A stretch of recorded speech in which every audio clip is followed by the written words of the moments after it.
Hello, I'm Stuart Bowes, and you're watching or listening to the Net Hero podcast. This is a podcast for you if you care about what we're doing to the planet. You don't have to be an eco-warrior. We believe business is the solution to making things better. But we're for people who want to make that difference by either cutting their emissions or coming up with ideas that can help us do things a bit better. We've featured politicians, academics, lots and lots of business people, entrepreneurs, inventors, and of course people who are just interested in doing the right thing. So sit back, listen and enjoy, and make sure you subscribe to the podcast. Please share it with your friends and colleagues, and you can always check out our two websites that cover all of this, Energy Live News and futurenetzero.com. This podcast is purely editorial, so sit back and enjoy this week's episode. Crap. Now, people say I talk a lot of it, and that's probably quite true, but waste, that is one of the things that we have got to really look at. Now, I've covered this on the podcast a couple of times, and I keep coming back to it because I think it's such a vital thing, but we don't talk enough about our waste products. As a society, we produce shed loads of it in every part of the world. In some parts, it's an absolute catastrophe. You go and visit parts of Malaysia or Southeast Asia and you'll see piles of rubbish. In the UK, we've got all this kind of sanctimonious stuff where we say we're brilliant at recycling, and yet we still incinerate lots of it. But there's another side to waste, which is about the efficiency of waste collection. You see those big kind of, skips or whatever you want to call it, sitting there, and sometimes they're half full, sometimes they're empty, and yet they still get collected. What about all the waste energy that goes into kind of getting those? And is this part of a chain of things that can help us reduce our emissions? Well, that's something that a very smart cookie who joins me today has been working on. Ulrika Lyon from a company called Sensorita. Ulrika, how are you? I'm great. Thank you for having me. I love talking trash. So you love talking trash. Exactly. You've found the right person. And the best thing about Ulrika is that she's a fabulous entrepreneur. The 40 under 40 for Norway, so that one makes me feel really old. Let's start with the beginning of this before we talk about what you're doing.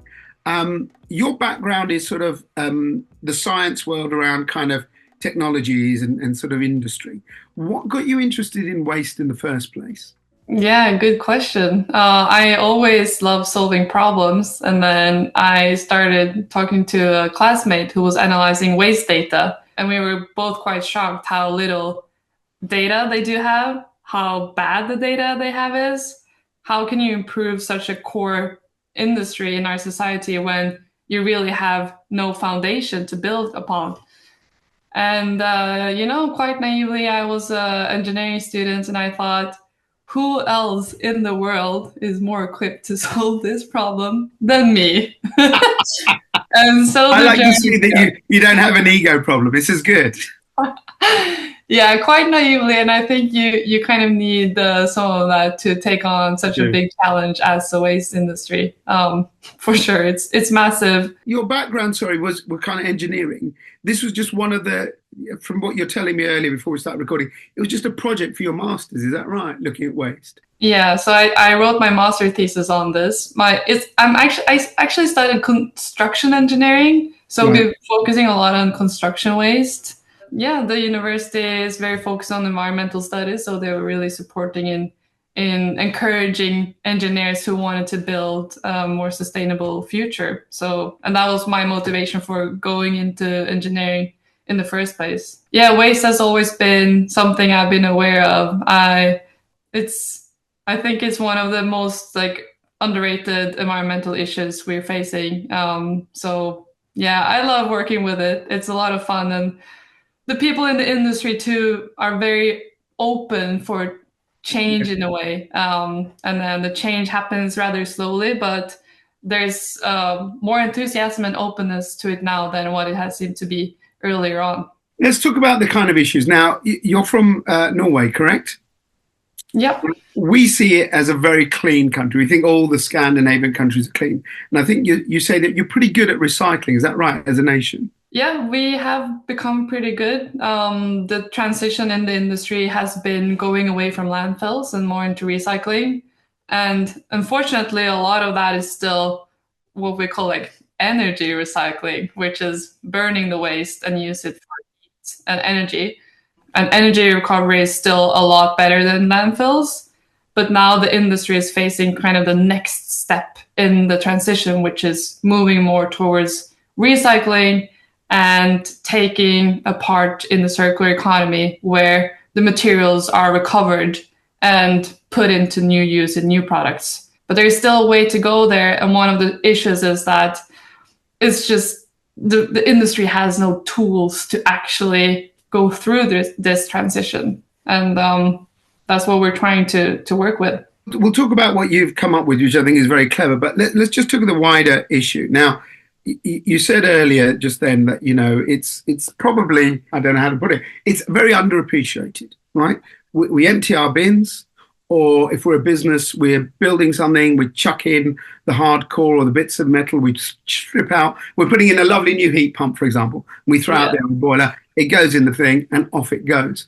A lot of controversy in the UK about how recycling really is done, that we end up seeing bits of it when you finally trace it, shipped off to China and burned, or put in a scrap heap somewhere in Manila and it's just sitting there.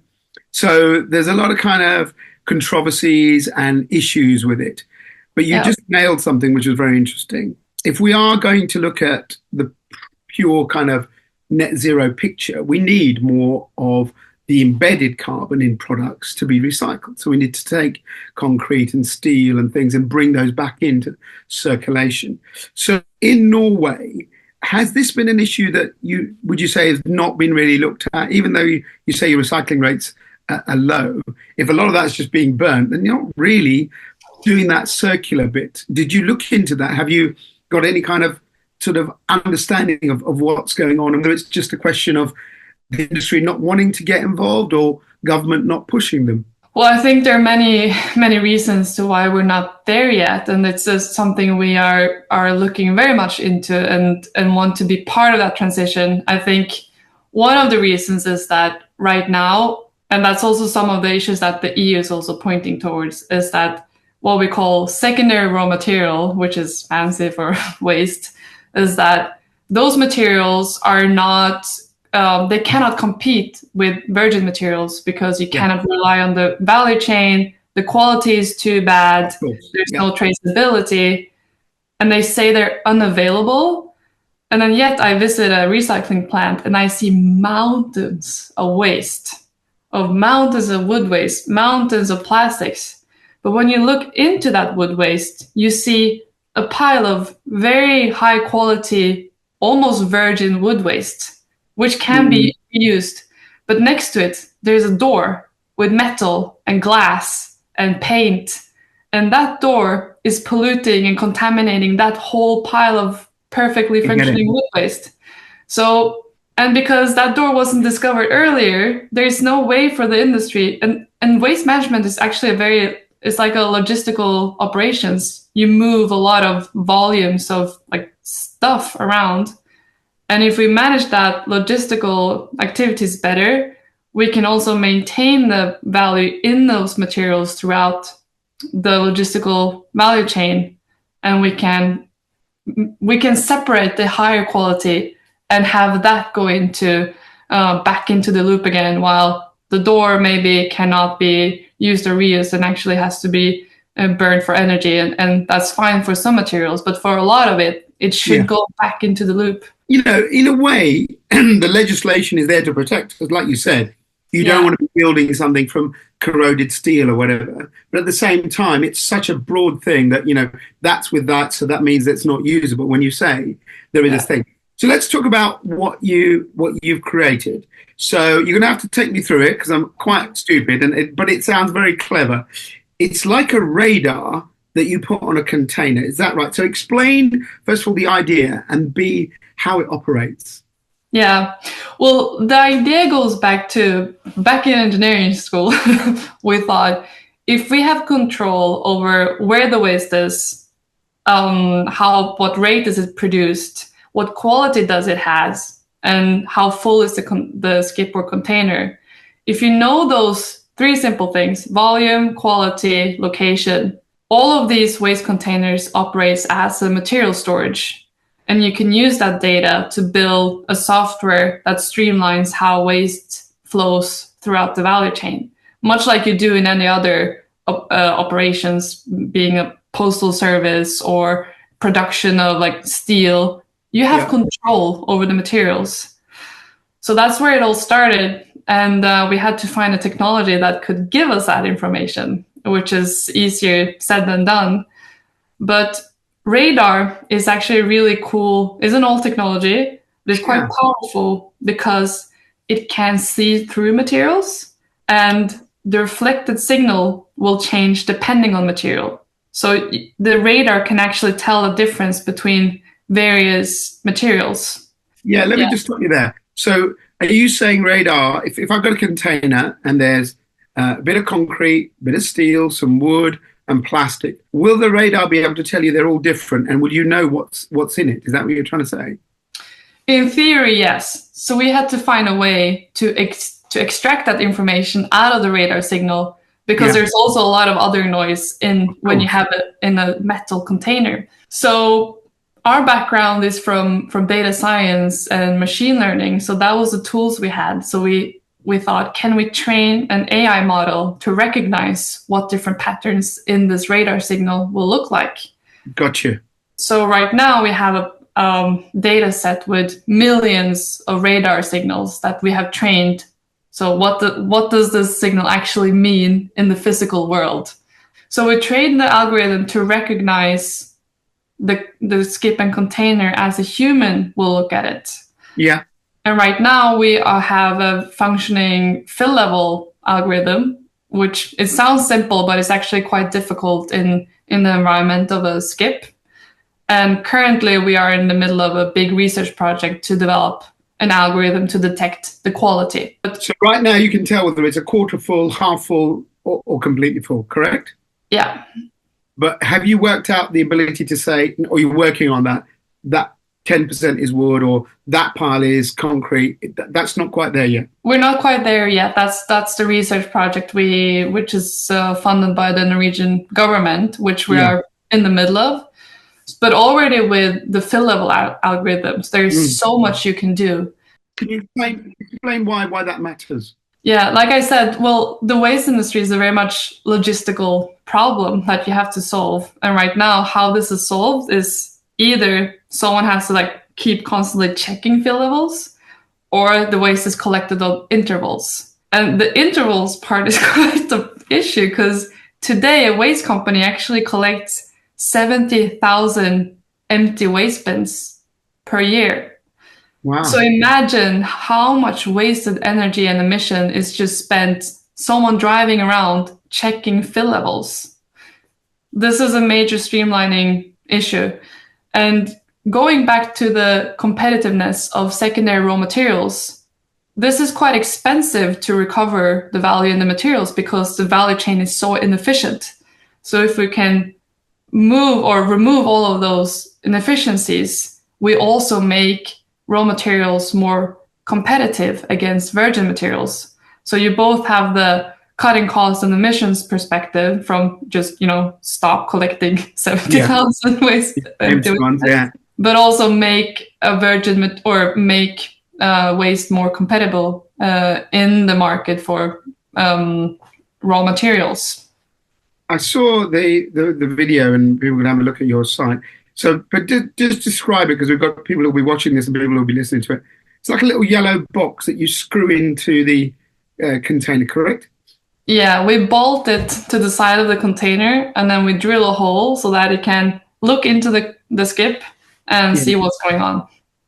And what is inside it? It's just a little mini radar dish, like you would think of, radar dishes from World War II, something going around. Yeah. Yeah, radar has had its advancements in the past few years. So it's actually I'm slightly out of touch. Yeah. No, but that is what the radar is. It's actually used in a lot of the autonomous cars. Oh, of course. Yeah, you're right. Yeah. So the radar has become very small. The chip itself is very small, and then we have a huge battery in it, because our battery life is up to 10 years, actually. Oh, wow. It need to be charged again, or is it just sit there? Our aim is that it will last as long as the skip itself, so that you don't have to replace it. So we've been working a lot with, making the sensor super rugged so that it can, deal with all the impact it gets. I mean, skips are not pleasant places. Exactly. I wouldn't want to be a skip. I mean, you get bashed, you get dropped, you get oil spilt on your concrete, God knows what else. These things, they get rained on, snowed on. Have you tested all of this to make sure your thing will sit there, the box, and still work? Yeah, that is also another argument for using radar, is that, it's been used in wars. It's built to be super robust. So it can see through dew, dust covering the lens, snow, ice, everything. And, we're based in Norway. So the first winter when we had our sensors out there, it was minus 30 degrees Celsius. Oh, no, that's very tricky, because I've been to the Arctic regions and batteries don't last long. Exactly. How have you made them last in that kind of really cold? Well, we're actually only using military graded components. So during that time when it was minus 30, traffic lights stopped working, but our sensors were still going strong. So we were like, yes, it works. I can't get there because there's no lights, but the skip is not full. Yeah. Exactly. So, and it's very exciting what you've been doing, but if I just talk time, have you actually deployed it? Are businesses using it, or is it still in a research phase? Yeah, no, we're actually deploying it nationwide in Norway with one of the largest waste companies here. So they're rolling out in total 2,500 sensors. So that's extremely exciting. And we're already now seeing how it automates a lot of hassles for the end customers and give the waste companies the flexibility they need to optimize transportation. Because sometimes it might make sense to collect a 70% full container because you're driving past it, for example, or you need that material for a specific batch you're running on the recycling facilities. So in order to have that flexibility to optimize, you have to also work with the end customers and make sure that, there's always capacity for them to get rid of their waste, because that's what you and I want as a consumer. Of course, yeah. If I've got my business and I've got a skip, I don't want it there for weeks on end. Exactly. The other thing, yeah. So in terms of with this company, I don't know how long you've put it out in action, but are they starting to get some data? I mean, has it improved? I know you said it was quite difficult to quantify carbon savings, but have they made fewer journeys because they know that skip is not full, or have they started to see some benefits from what you've developed? Yeah, definitely. And what's really interesting is that because the industry lacks a solid data foundation to begin with, but that means that we keep discovering new hidden trends in their business. So an example is that we see that a skip can actually be sitting out there full for 3 weeks before anything happens. And then the customer calls and they're like, hey, why haven't you collected my skip? Can you get rid of it as soon as possible? And then the waste company has to rush and go and get it.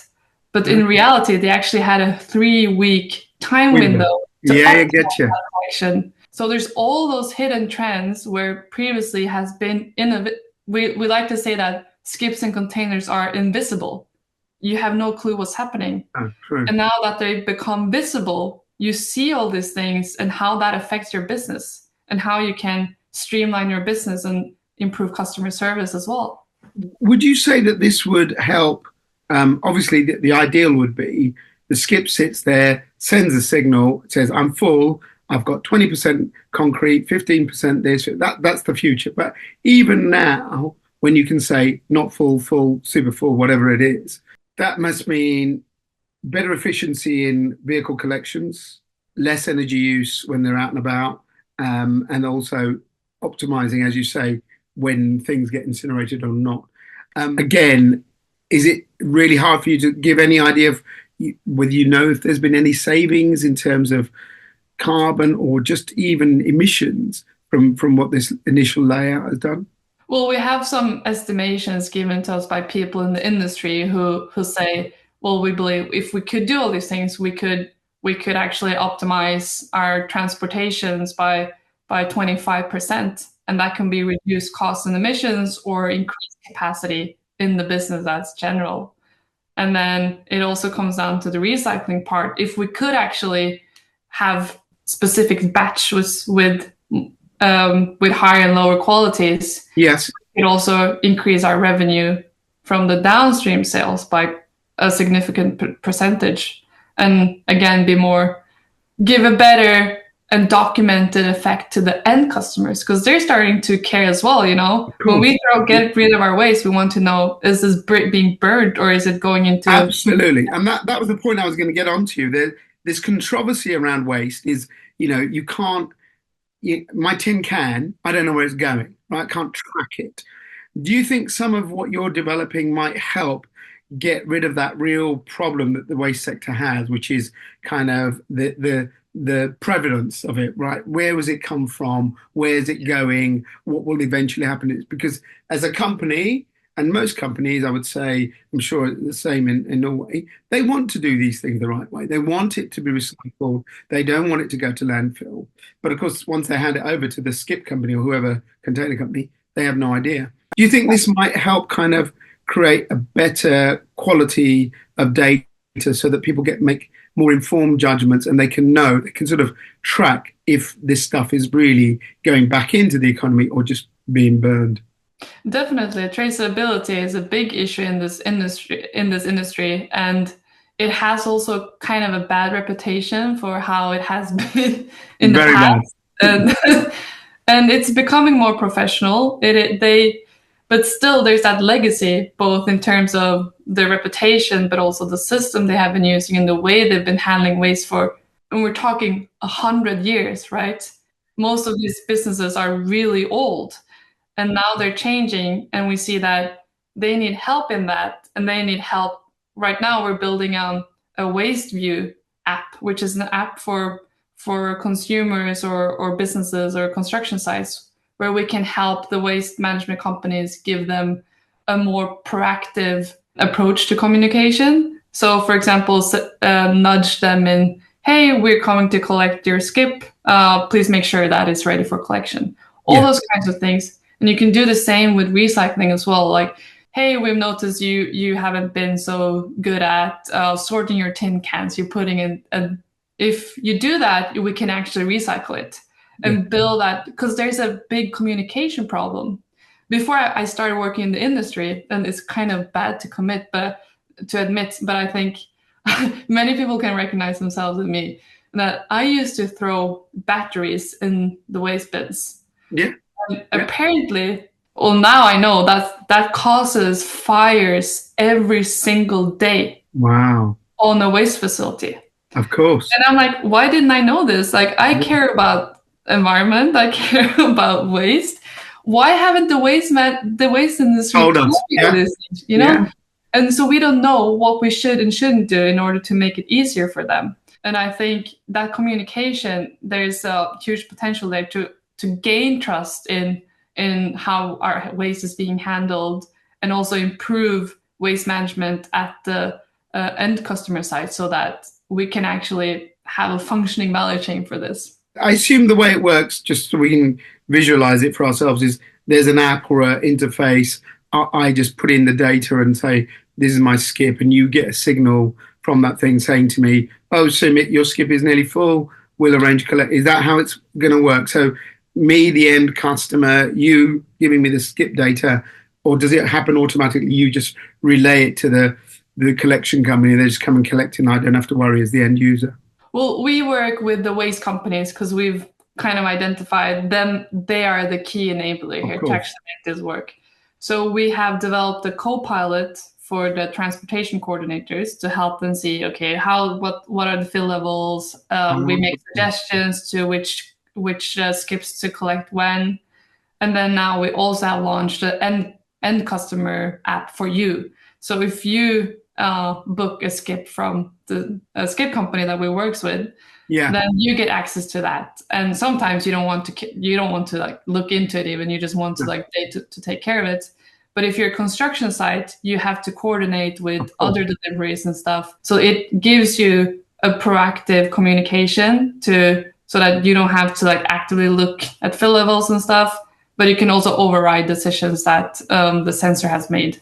Before we go, a couple of points that seems suddenly while we've been talking have come to my mind. You talk about construction, and lots of toxic things happen on construction sites.